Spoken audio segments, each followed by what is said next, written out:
सुंदर बात है। पूज्य भाई श्री ने कहा, जैसे अपन कहीं दान देते हैं और दान देने के बाद रसीद लेते हैं, कहीं डोनेशन दिया तो डोनेशन के बाद हम जो रसीद लेते हैं उस रसीद को देखकर हम बड़े खुश होते हैं कि हमने दान किया, हमने पुण्य किया। तो पूज्य भाई श्री कह रहे थे,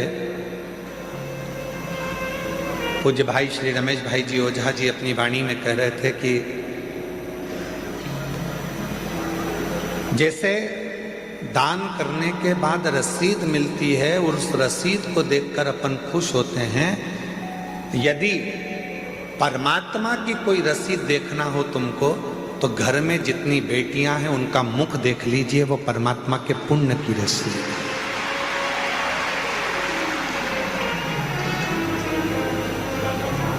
वो परमात्मा के पुण्य की रसीद है।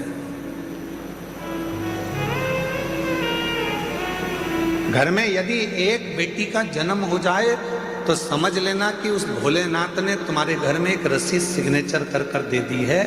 ये रसीद ही कन्यादान करने के बाद तुम्हें पार लगा देगी, वो रसीद।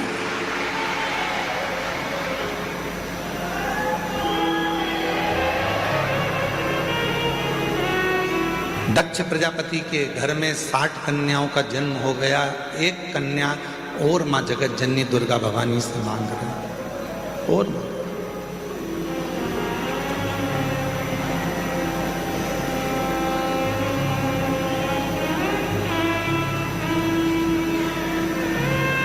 हे मां जगत जननी दुर्गा भवानी मां, हमारे घर में एक लड़की और हो जाए, एक बेटी और जन्म ले ले, एक बेटी का जन्म और हो जाए।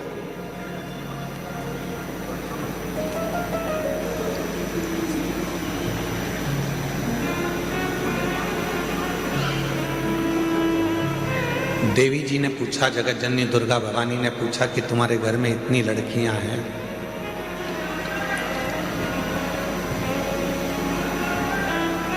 पीछे की आवाज का ध्यान दे, तुम्हारे घर में इतनी बेटियां हैं, तुम्हारे घर में इतनी लड़कियां हैं, तो तुम्हें और लड़की की क्या जरूरत? तो दक्ष प्रजापति ने मां जगत जननी दुर्गा भवानी से कहा, मां एक कन्यादान करने पर हजारों अश्वमेध यज्ञ का फल प्राप्त हो जाता है, 2 कन्यादान करने पर सोम यज्ञ का फल प्राप्त हो जाता है, 3 कन्यादान करने पर इंद्र का सिंहासन प्राप्त हो जाता है, 4 कन्यादान करने पर हमें सर्वोत्तम यज्ञ का फल प्राप्त हो जाता है। और जब हाथ से प्रति समय पर एक कन्या का यदि कन्यादान होता है तो हमारा वैकुंठ में निवास हो जाता है। ये शिव तत्व, ये शिव तत्व।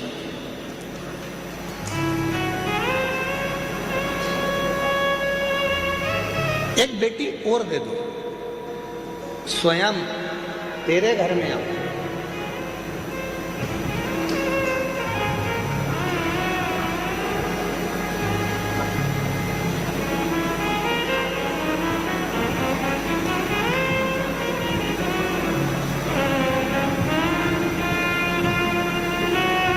लोग कहते हैं बेटी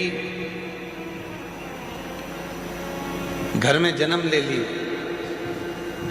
यहाँ हमारे जजमान परिवार में ठकराल परिवार बैठा हुआ है, वो ठकराल परिवार दिल्ली से,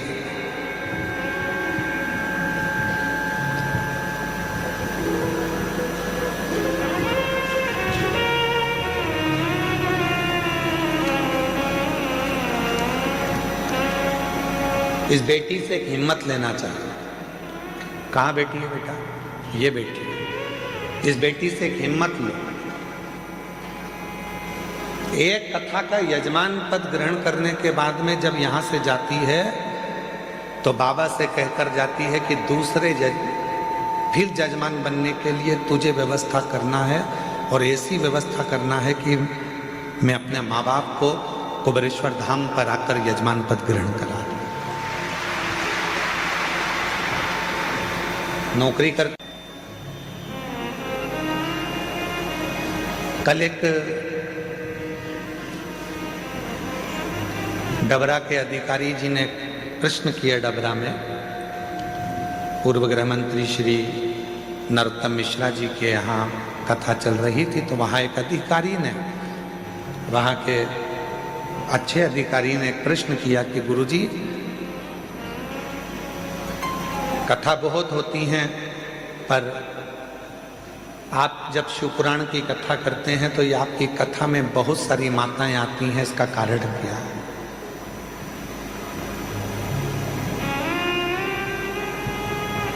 इसका कारण क्या है? हमने कहा इसका केवल एक कारण है, ये हमको सुनने के लिए नहीं आती है। ये जब भी कथा के पंडाल में आती हैं तो ये सोचकर आती हैं कि मेरा भोले बाबा कुछ कहने वाला है, शंकर जी कुछ कहने वाले हैं, और शिव जी उस कथा को कहेंगे और मैं उस कथा को सुनूंगी, और जो वाणी निकलेगी वो मेरे लिए कल्याणप्रद हो, वो मेरे लिए।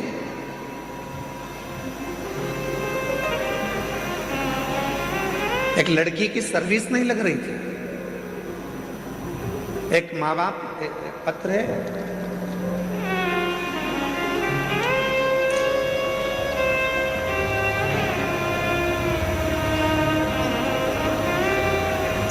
मेरा नाम शंकर महादेव, बुल्ढाना महाराष्ट्र से आए। कहीं बैठे हो तो हाथ हिला सकते हैं। आप ही हैं बाबा जी? मैं आपको नमन करता हूं। ये वो पिता है, बेटी ने हिम्मत हार दी थी कि पापा मेरी कहीं जॉब नहीं लग रही है, मैं इतनी पढ़ गई फिर भी मेरी सर्विस नहीं लग रही है, कोई मुझे गवर्नमेंट जॉब नहीं मिल रही है। पिता ने अपनी बेटी से कहा कि वो सीहोर वाला बाबा कहता है कि मेहनत को 4 गुना कर, रात दिन एक कर दे, फिर एग्जाम दे।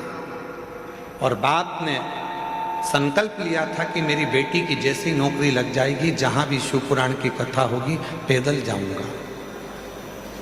यवतमाल महाराष्ट्र से जैसे ही बेटी की सरकारी नौकरी लगी और वह बाप पैदल चलकर यवतमाल महाराष्ट्र से यहां पहुंचा है। आओ बाबा जी, अब तक पहुंचे। विश्वास,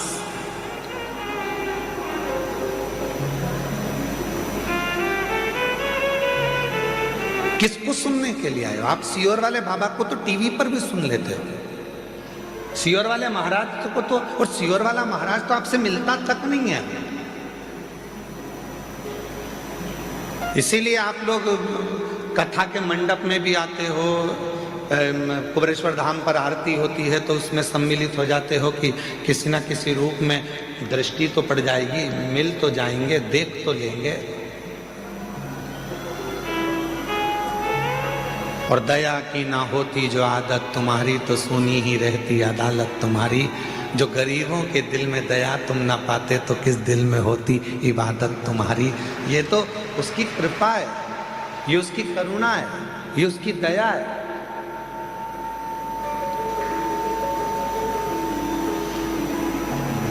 ये शिव की उदारता है। एक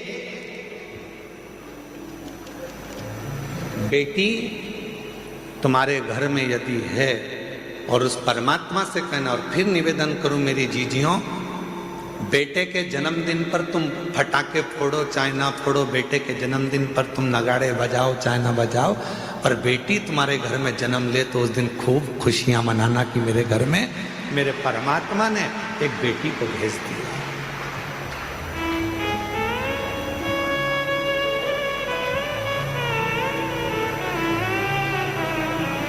आज की बेटियां कोई साधारण नहीं है।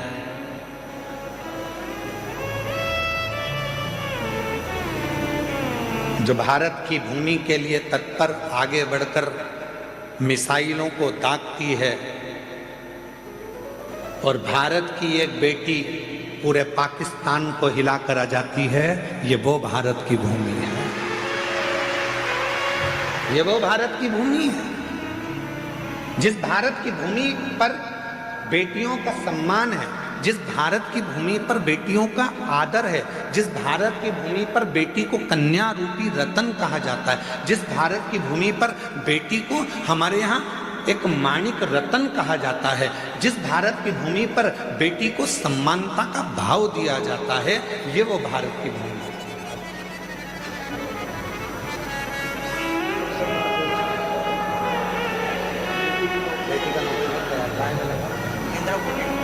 दया की न होती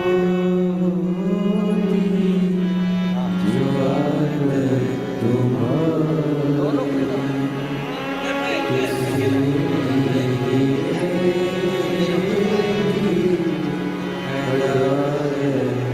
इस पिता के लिए जोरदार ताली बजाओ। बेटी का जॉब लगा तो यवतमाल महाराष्ट्र से पैदल चलता चलते कुबेरेश्वर धाम।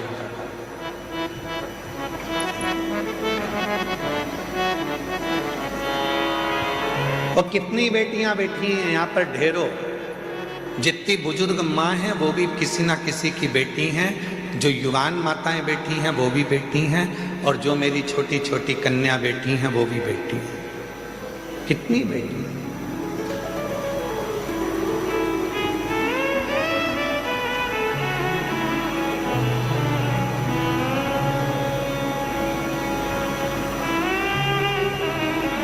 अभी भोपाल में एक सम्मेलन था, उस सम्मेलन में हम गए थे, तो उसमें हमसे पूछा गया कि आप राष्ट्र को अगर उज्जवल देखना चाहते हैं तो क्या देखना चाहते हैं? मम्मी, साइंस प्रोजेक्ट में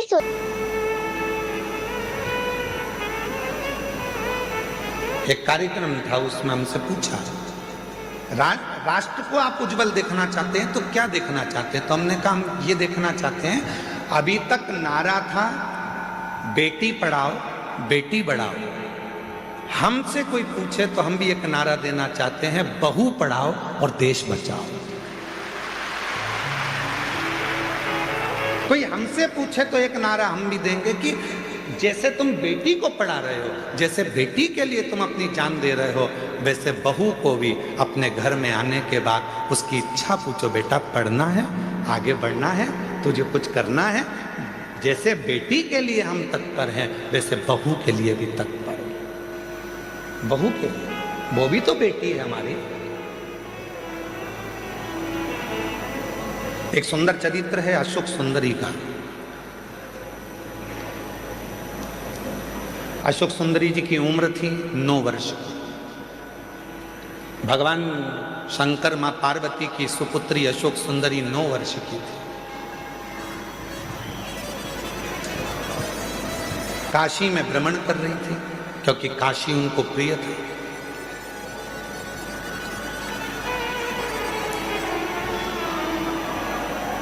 अशोक सुंदरी जी को काशी बड़ा प्रिय था। काशी में रह रही थी, काशी में भ्रमण कर रही थी, और भ्रमण करते करते काशी की धरा पर अशोक सुंदरी एक दिन बाबा विश्वनाथ जी के पास में पहुंच गई, अपने पिताजी के पास। जब जाकर देखा तो पिताजी तो तप साधना में लीन थे। अशोक सुंदरी ने देखा कि पिताजी तो तप साधना में लीन है, अब मैं किसके पास जाऊं? तो अशोक सुंदरी फिर दौड़ लगाई, अपनी मां को खोजने लगी, माता पार्वती। उस समय पर मां जगतजननी जगदम्बा अंबा माता पार्वती मैया असुरों का संहार करने के लिए गई थी। मां जगतजननी को ढूंढ, पार्वती जी मिलती नहीं। अशोक सुंदरी आखिरी में ढूंढते ढूंढते श्री गणेश जी महाराज के पास में गई, गणेश जी भी नहीं मिले। षडानंद कार्तिकेय जी के पास गई, षडानंद कार्तिकेय भी नहीं मिले।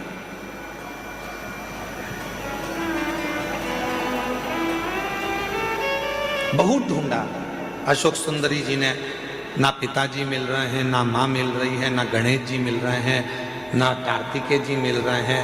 आखिरी में अशोक सुंदरी एक स्थान पर एक वृक्ष के नीचे बैठ गई, मौन। और जो बात हमने आपसे पहले भी कही, आज फिर कहते हैं, जब तुम्हारे मन में अशांति उत्पन्न हो, जब तुम्हारे मन के अंदर बहुत ज़्यादा टेंशन हो, अशांति हो, चिंता हो, डिप्रेशन हो, कहीं मत जाओ। एक किसी वृक्ष के नीचे कुछ देर के, ये प्रकृति ने जो हमको वृक्ष दिए हैं, ये हमारे डिप्रेशन को, हमारी अशांति को शांत करने के लिए दिए।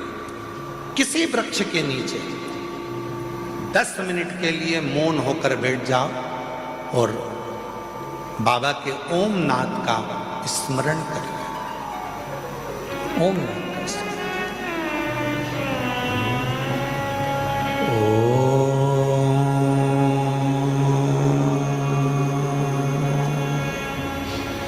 जब हम ओम नाद का स्मरण करते हैं किसी वृक्ष के नीचे बैठकर, तो प्रकृति के देव भगवान देव अधिदेव महादेव हमारे ऊपर दृष्टि देते हैं, हमें देखते हैं। शिव महापुराण की कथा में लिखा है, गर्ग संहिता में लिखा है, पद्म पुराण में लिखा है, नर्मदा पुराण में लिखा है, स्कंद पुराण के रेवा खंड में लिखा है, जो पुण्य नदी के तट पर भजन करने में मिलता है, जो पुण्य तीर्थ में जाकर भजन करने में मिलता है, जो पुण्य घर से बाहर निकलकर भजन करने में मिलता है, वो पुण्य एक वृक्ष के नीचे बैठकर ओम का नाद करने से तुरंत प्राप्त हो जाए। वो पुण्य प्राप्त हो।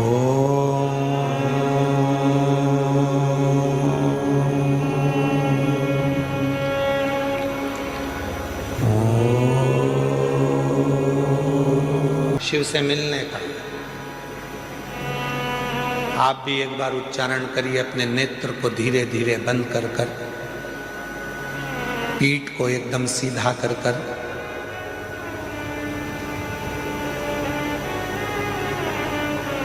दोनों भुकुटियों का स्मरण मध्य बिंदु में कर कर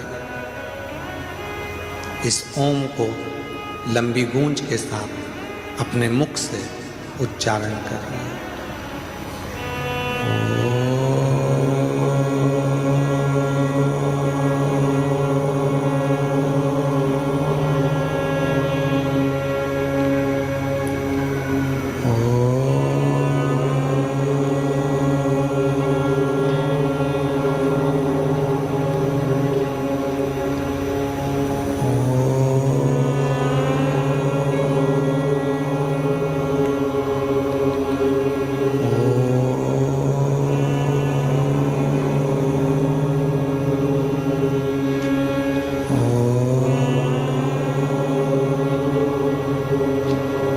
धीरे धीरे नेत्रों को खोलिए,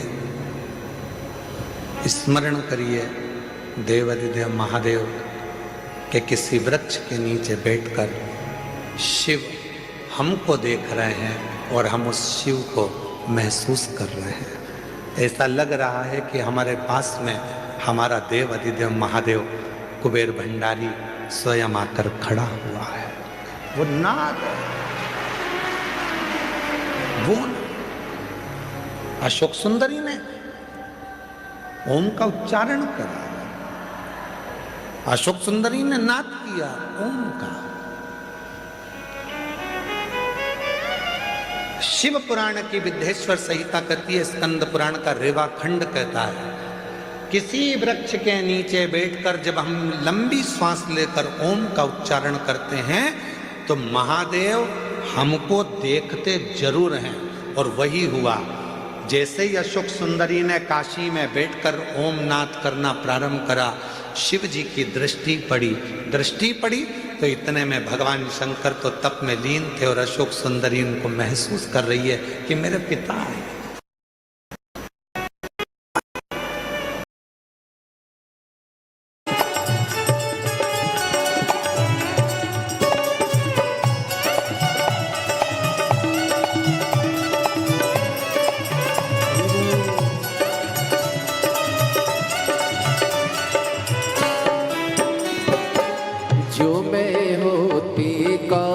बदरिया छम छम नीर बाती, जो मैं होती छम छम नीर बाती, गरज गरज के बरस बरस के तुमको नित नहलाती, गरज गरज के बरस बरस के तुमको नित नहलाती। बन सकी मैं कारी बदरिया, बन सकी मैं कारी बदरिया, बन सकी मैं कारी बदरिया, बन सकी मैं कारी बदरिया। ये मेरी मजबूरी काशी वाले से मिलना बड़ा जरूरी, काशी वाले से मिलना बड़ा जरूरी, सीहोर वाले से मिलना बड़ा जरूरी, सीहोर वाले से मिलना बड़ा जरूरी। ओ मिलना बड़ा जरूरी, मिलना बड़ा जरूरी, मिलना बड़ा जरूरी, ओ मिलना बड़ा जरूरी। डमरू वाले से मिलना बड़ा जरूरी, डमरू वाले से मिलना बड़ा जरूरी।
जानती खत लिखती निज पाती, जो मैं तेरा पता जानती खत लिखती निज पाती।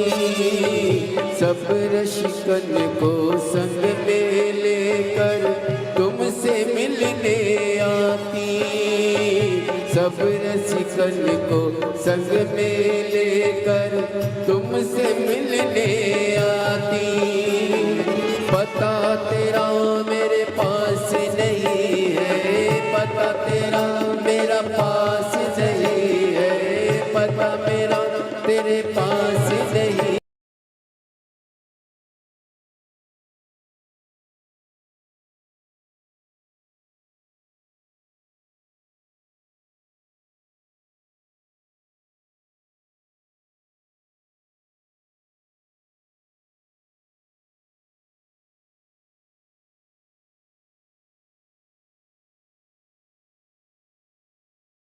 क्या बोले शिव और सुंदरी ने अपने मुख को ऊंचा करा, टप टप टप टप करते हुए। प्यास लग रही है। पिताजी तो तप में लीन थे, कुछ बोले नहीं है, बस प्रकट हो गए, बोले कुछ नहीं।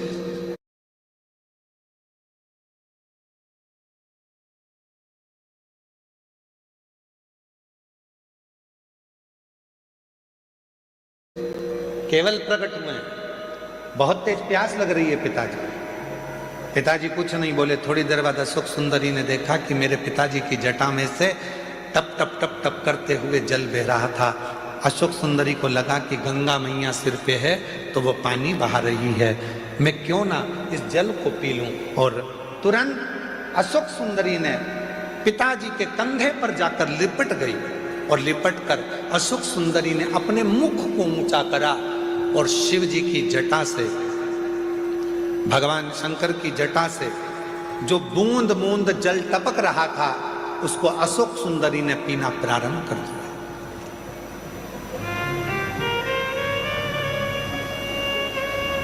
तीन बूंद मुख में गई, चौथी बूंद मुख में गई, पांचवी बूंद मुख में गई, छठी बूंद मुख में गई और सातवीं बूंद जैसे ही मुख में जा रही थी इतने में मां जगत जननी जगदम्बा अम्बा दौड़कर सिंह पर चढ़कर अपनी बेटी के पास दौड़कर आ रही थी।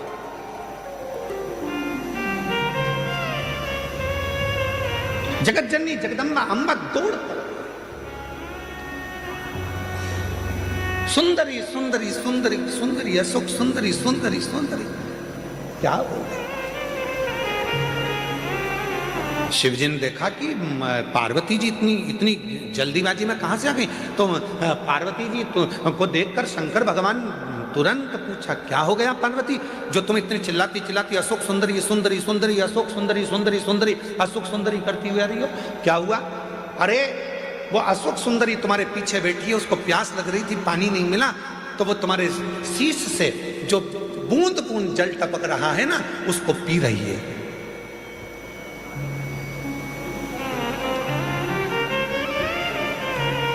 पार्वती जी बोली वो बूंद बूंद जल को पी रही है। शिवजी बोले तो गंगा ने तो जल नहीं टपकाया, गंगा ने तो एक बूंद जल नीचे नहीं गिराया।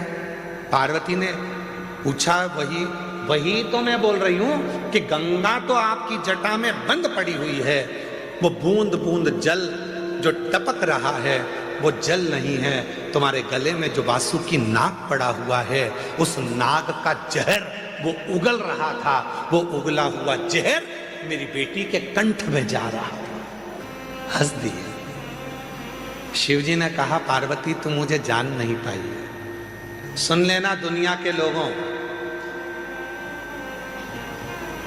जो शिवजी पे चढ़े हुए जल का पानी पीने के लिए मना करते हैं, जल पीने का मना करते हैं, उनके लिए कथा प्रेरणा है। लोग कहते हैं शिवजी पे चढ़ा हुआ जल नहीं पीना चाहिए, वो कथा को ध्यान से सुनना। आज रुद्राक्ष महोत्सव 2026 के प्रथम दिवस की कथा को अपने चित्त में बिठाना। शिवजी हंसे, पार्वती से कहा, पार्वती तू मुझे अभी तक समझ नहीं पाई है। पार्वती ने पूछा, क्यों, तूने क्या कहा। मेरे जटा से बाल में से पानी टपक रहा था और अशोक सुंदरी पी रही थी और वासुकी नाग ने जहर उगला था, वो जहर अशोक सुंदरी के मुख में चला गया था। अरे पार्वती तो मुझे समझ नहीं पाई है। पार्वती अगर जहर भी मुझ पर चढ़ जाता है तो वो भी अमृत बन जाता है, तू कब समझेगी।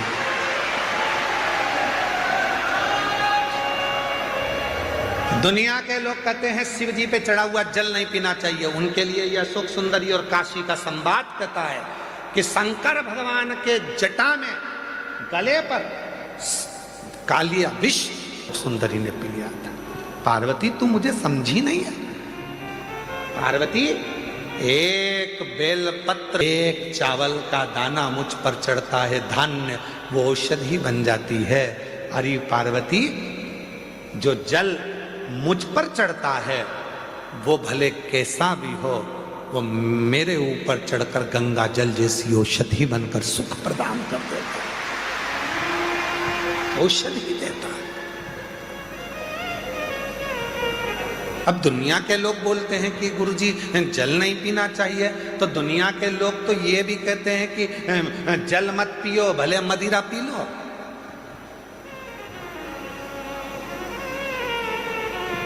दुनिया के लोग तो बड़े बड़े अच्छे अच्छे हीरो भी गुटखे का प्रचार कर रहे हैं, खा लो गुटखा।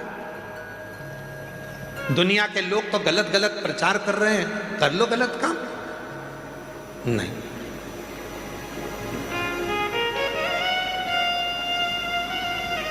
शिव कथा कर रहे हैं, भगवान देव अधिदेव महादेव पर। हम तो यहां तक कहेंगे, डबरा की कथा में कहा था, आज फिर कह रहे हैं, 3 दिवसीय डबरा की कथा में कहा था, यदि तुम्हारे पास में देने के लिए शिव जी के कुछ भी नहीं है, कुछ भी तुम्हारे पास में नहीं है, मेरी जीजियों, मेरे जीजाओं, मेरी बेटियों, मेरे बेटाओं, क्योंकि भगवान शंकर प्रकृति के देवता हैं। शिव जी को ना तुम्हारा धन चाहिए, ना वैभव चाहिए, ना दौलत चाहिए, ना तुम्हारी सत्ता चाहिए। शंकर भगवान को देने के लिए कुछ भी नहीं है, तो बस उसको दर्शन कर लो, नेत्रों से निहार लो, उस शिवलिंग का दर्शन करो, वो तुमको सुख देगा, सुख देगा।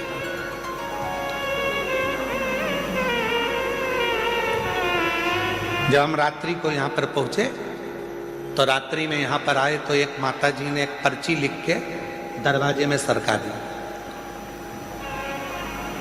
तुम ऐसा मत करना। एक माता जी ने पर्ची लिखी और दरवाजे में सरका दी। हमने आशीष से बोला कि पर्ची उठाना जरा। आए थे, बस अंदर गए, प्रवेश करा और कमरे में जैसे पहुंचे तो पर्ची पड़ी थी, तो हमने उस पर्ची को पढ़ा। तो उस पर्ची में हमने कहा, आशीष जरा पर्ची उठाओ। पर्ची उठाई तो उसमें लिखा था कि कंकर शंकर शिला के हम जल नहीं चढ़ा पाएंगे, तो हम दूर बैठ के भगवान की पूजन करें, आराधना करें, चलेगा। हमारा निवेदन है, लाइक चाहते हो तो डीपी के लिखा है कि सीहोर वाला बाबा तो दिखता ही नहीं है, सीहोर वाला महाराज नजर भी नहीं आता, लोग कहाँ कहाँ बैठे हुए हैं, उनको दिखेगा नहीं, आएंगे। आज सारे पत्र बेटियों के ही। एक वकील बेटी का पत्र, वकील है,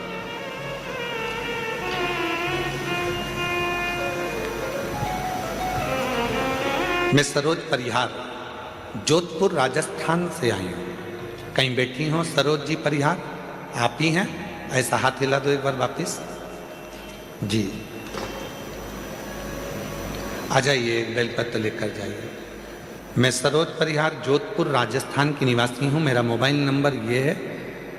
मैं और मेरी ननंद बाईसा आपकी कथा वर्ष 2019 से सुन रही हूँ। हम दोनों पिछले 5 सालों से लगातार रुद्राक्ष अभिषेक में यहाँ रुद्राक्ष महोत्सव में आते हैं। ऐसा कोई साल नहीं गया जिस साल मुझे मेरे भोलेनाथ ने नहीं दिया। रुद्राक्ष महोत्सव कर कर जाती हूँ और 3 से 4 महीने में बाबा मुझे कुछ ना कुछ देता जरूर है। 5 साल से रुद्राक्ष महोत्सव में आ रही हूँ। 5 हम लोगों के भाग्य हैं जो साल में 2 कथा गुरु पूर्णिमा की और रुद्राक्ष महोत्सव की मिल जाती है, तो हमारे तो पंडाल की कथा पूरी हो जाती है। गुरुदेव, मेरी 2 बेटियां हैं। छोटी बेटी, बड़ी बेटी का साथ में विवाह हुआ दोनों का, छोटी का भी बड़ी का, पर छोटी बेटी का ससुराल सही नहीं होने की वजह से उसको तलाक हो गया। उन लोगों ने बेटी के बारे में गलत गलत उठाना चालू करा कि इसकी बच्चेदानी नहीं है, बच्चादानी खराब है, बच्चादानी है ही नहीं। ऐसी अफवाह उड़ाई कि बेटी दिन भर रोती थी। गुरुदेव, 2018 में मेरी बेटी की शादी दूसरी करा दी। मेरी बेटी वकील थी, पर प्राइवेट, सरकारी नहीं। 2018 में शादी हुई और बेटी ने कहा, माँ, डॉक्टर के हिसाब से ऐसा लगता है कि मैं माँ नहीं बन सकती, क्या करूं? मैं अपनी बेटी को लेकर यहाँ आ गया और कथा सुनवाई बेटी को। कथा सुनने के बाद जब बेटी पहली बार यहाँ से गई, उसका गर्भ ठेर गया, पर ना जाने ऐसा क्या हुआ कि बेटी का जो बच्चा हुआ वो शांत हो गया। बेटी फिर टूट गई। मेरे से कहा, माँ, मैं वापिस अभी नहीं जाऊंगी क्योंकि मेरा मन बड़ा दुखी है। तो मैंने अपनी बेटी से कहा, उसने तुझे पुत्र दिया था, उसने ले लिया, क्यों चिंता करती है, चल कथा में। बेटी को वापिस कथा में लेकर आई और बाबा की ऐसी कृपा हुई कि बेटी जब दूसरी बार कथा से गई तो वो सरकारी वकील बन गई, सरकारी वकील बन गई। तीसरी बार फिर कथा में आई तो उसका खुद का मकान बन गया और बाबा की ऐसी कृपा हुई, तीसरी बार कथा में आई तो बाबा की कृपा से उसका वापिस बाबा ने पुत्र दे दिया। ये शिव की गुरुदेव। दुनिया के लोग इतना ताना देते थे कि दुनिया के लोगों का मुंह बंद कर दिया मेरे भोले बाबा। दुनिया के लोगों का मुख बंद कर, शिव कथा करती है।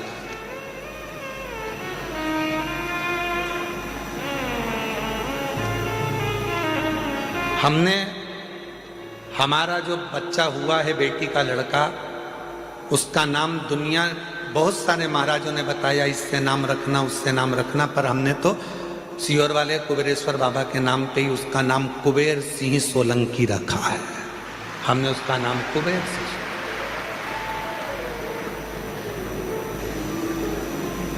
इसमें एक लाइन माता ने लिखी कि मेरी बेटी इतनी टूट गई थी, वकील होकर इतनी टूट गई थी कि वो अपने शरीर को नहीं रखना चाहती थी, इतनी टूट गई। हिम्मत दी शिव ने, सीहोर वाले महाराज ने नहीं। और फिर निवेदन है, तुम सीहोर वाले महाराज के चक्कर में पड़ना भी मत, बिल्कुल भी।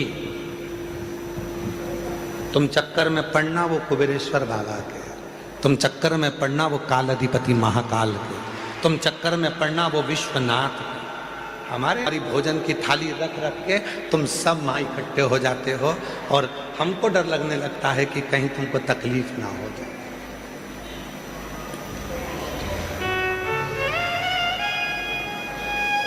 उसके चक्कर में रहो। हम तो बाबा के भरोसे चलते हैं। और देखो, हम हमेशा एक ही बात कहते हैं कि सीहोर वाले बाबा से, सीहोर वाले महाराज से मतलब मत रखो। इसीलिए कहते हैं क्या, हमको भी तो कहीं निकलने दो, घूमने दो, फिरने दो। पर जितना जितना मना करते हैं तुम उतने उतने बिगड़ी औलाद हो। तुम्हें जितना मना करो तुम सुधरते ही नहीं, फिर पीछा पकड़ लेते हो। आ जाओ।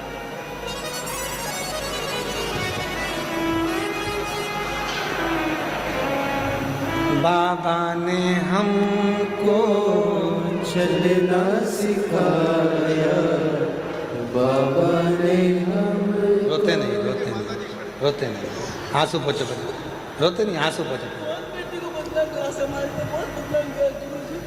रोते आंसू पोछो पहले, आंसू पोछो। अच्छा खुश होकर जा, बाबा ने सब सुन लिया ना, सब दे दिया, क्या सोचना। ये बेटी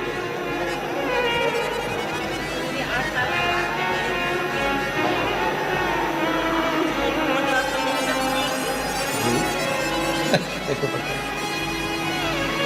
हाँ। पहले आंसू पोछो, आंसू पोछो, अच्छे खुश होके जाओ। बाबा ने सब दे दिया ना, तो अब क्या सोचना उसका।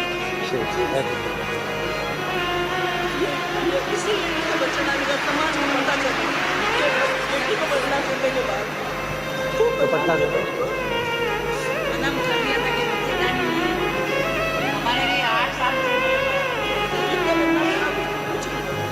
शिव भी हो चुकी थी, वहां पर भी उसको सम्मान नहीं मिल पा रहा था कि संतान ने, बाबा ने दे दिया।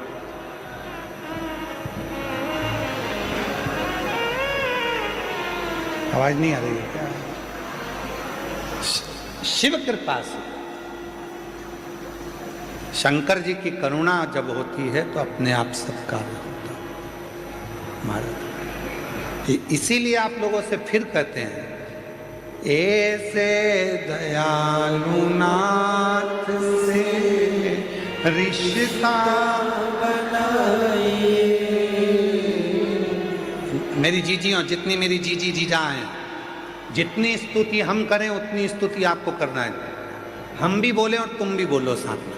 तुम्हारी आवाज और हमारी आवाज दोनों मिले तो आनंद। ऐसे दया रिश्ता बनाइए, ऐसे दयालु नाथ से रिश्ता मिलता रहेगा आपको जो कुछ भी चाहिए, मिलता रहेगा आपको जो कुछ भी चाहिए। ऐसी करिश्मा होगा जो हुआ कभी नहीं, ऐसा करिश्मा होगा जो हुआ कभी नहीं। मांगा है भोलेनाथ से वरदान ये, मांगा है भोलेनाथ से वरदान, तेरी दया बनी रहे जब तक है जिंदगी, तेरी कृपा बनी रहे जब तक है जिंदगी। मांगा है भोलेनाथ से वरदान मांगा है भोलेनाथ से वरदान। उसकी कृपा, उससे संबंध, वो नाता, वो रिश्ता, वो तुम्हारा हो जाए। संभाल लोगे? ठीक है।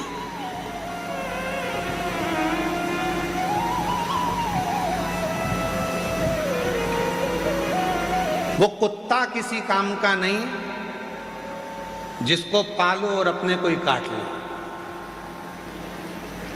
यार पूरा सुनो, अभी नहीं बजाना अपने को, धर लो। वो कुत्ता किसी काम का नहीं जिसको पालो वो ही काट ले। वो पैसा किसी काम का नहीं जिसको कमाओ और हमको ही बिगाड़ दे। और वो संबंध किसी काम का नहीं जो वक्त पड़ने पर हमको ही निपटाने का सोच ले। वो रिश्ते, वो नाते, वो संबंध, वो हमारे अपने रिश्ते जिनको चाहिए कि हमको उन्नति की सीढ़ी पर चढ़ाए, वो ही हमको खाने को जोड़ दौड़ जाए। तो वो रिश्ते किस काम के, वो संबंध किस काम के?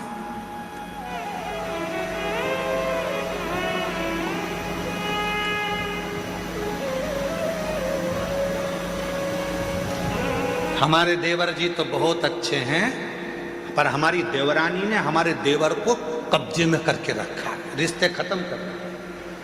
अब उनका दोनों का अच्छा प्रेम भाव है, देवर पति पत्नी का। तुम्हें भड़काने की जरूरत क्या है? आग डालने की, घी डालने की? ये उनके कहने पे चलते नहीं। वो रिश्ते बेकार, वो रिश्ता किसी काम का नहीं है, वो रिश्तेदार किसी काम के नहीं है जो वक्त पड़ने पर साथ देने की जगह तुम्हारे को ही काटने का, तुमको ही निपटाने की सोच है। वो किसी काम की। शिव महापुराण की कथा कहती है, भगवान शंकर का चरित्र कहता है, माँ भगवान दक्ष प्रजापति ने माँ जगत जननी दुर्गा भवानी से एक बेटी मांगी और बेटी मांगने पर उन्होंने कहा कि माँ एक बेटी और हो जाए। माँ जगत जननी ने मना कर दिया कि तुम्हारे घर में पहले से 60 लड़कियों ने जन्म ले लिया, फिर एक बेटी और क्यों चाहिए? तो कहा कन्यादान करने में जो सुख है वो सुख कहीं सुख बनकर जन्म आई। माँ जगत जननी दुर्गा भवानी खुद बेटी बनकर आई और प्रसूति के गर्भ से एक कन्या ने जन्म लिया जिसका नाम सती है। माता सती बाल्य अवस्था से, जब माता सती का जन्म हुआ था, जब गोदी में माता सती जी थी, प्रसूति की गोद में माता सती थी, बाल्यावस्था में माँ सती माता की गोद में जब अटखेलियां कर रही थी, दक्ष प्रजापति ने सती के जन्म उत्सव को मनाया, सारे देवताओं को बुलाया, सबको निमंत्रण दिया। शिव जी के पास में भी निमंत्रण गया, शंकर जी के पास।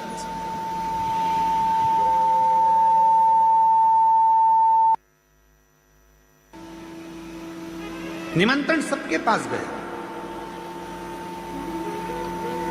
सती मैया का जन्म हुआ है, सारे देवता सब माता सती का दर्शन करने के लिए सब आए।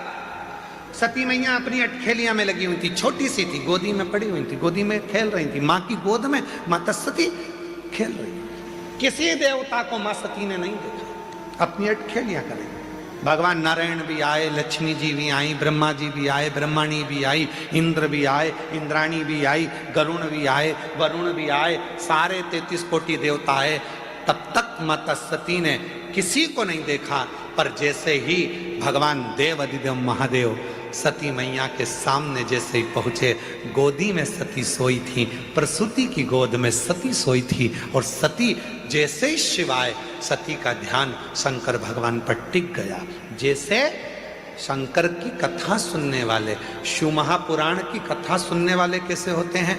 कथा चालू होती है और एकदम साइलेंट, किसी की आवाज नहीं आती है, पड़ोसन बोले भी तो ये कौन ही मार देती है, चुप।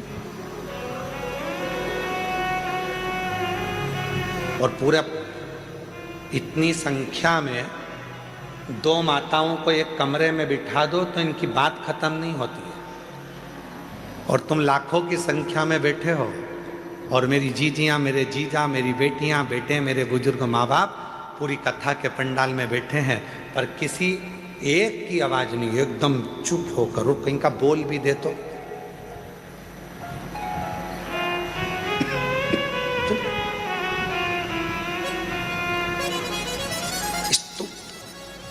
जैसे सती मैया, भगवान देव और भगवान देव अधिदेव महादेव ने सती को देखा, दक्ष प्रजापति को बुलाया और बुलाकर कहा, दक्ष प्रजापति जी, इस सती, ये मेरी जगत जननी जगदम्बा अम्बा तुम्हारे घर में आई है, सती तुम्हारे घर में प्रकट हुई है, इसका आदर करना, सम्मान करना, सत्कार करना।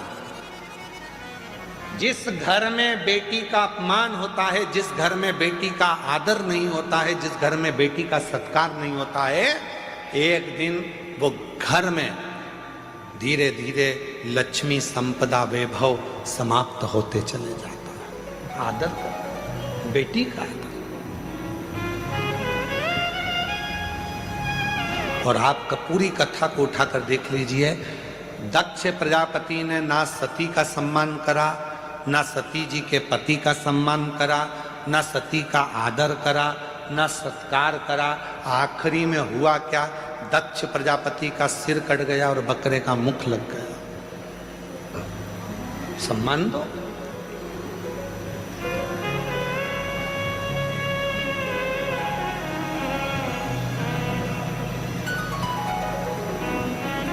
एक हमारे यहाँ पुरानी कहावत है, बहन बेटी आती है, अभी अभी तो भगवान ने सबको संपदा दी है, तो माता इतनी चतुर होती थी, उसमें टीकी का पत्ता रख के और 2 चूड़ी रख के और ऐसा उसको बढ़िया जमा जुमू के और उसको बहन बेटी को दे दे, ब्लाउज का टुकड़ा दे। क्यों? दक्ष प्रजापति अपने राजसभा में, अपनी सभा के अंदर सती को एक जमीन का, दक्ष प्रजापति का ना शीश कटता, ना दक्ष प्रजापति का घर जाता। इसलिए बहन बेटी को एक